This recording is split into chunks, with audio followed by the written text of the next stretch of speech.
नमस्कार, मी वृषाली पाटील बातमीपत्रात आपलं स्वागत करते। सुरुवातीची बातमी आहे उदयनराजेंच्या स्वागतासाठी साताऱ्यातील शिरवळमध्ये जय्यत अशी तयारी करण्यात आलेली आहे।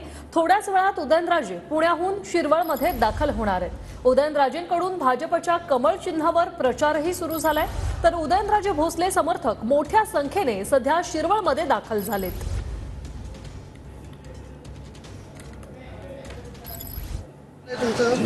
पहिल्यांदा सातारमध्ये जात आहेत दिल्ली वारीनंतर।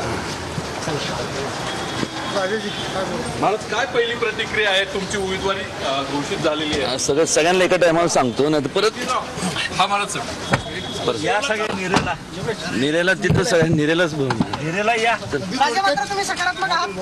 हो नेहमी महाराज साहेब, काय तुम्ही सकारात्मक आहात। मग काय नकारात्मक होऊ काय? उदयनराजे भोसले जे आहेत ते सातारच्या दिशेने रवाना होत आहेत। आज सातारमध्ये उदयनराजे भोसले यांचं जंगी स्वागत जे आहे ते केलं जाणार आहे आणि पुण्यामधून उदयनराजे साताराच्या दिशेने रवाना झालेत। Camera person Sushant Raut, Pradeep Kapse, TV9 Marathi, Pune.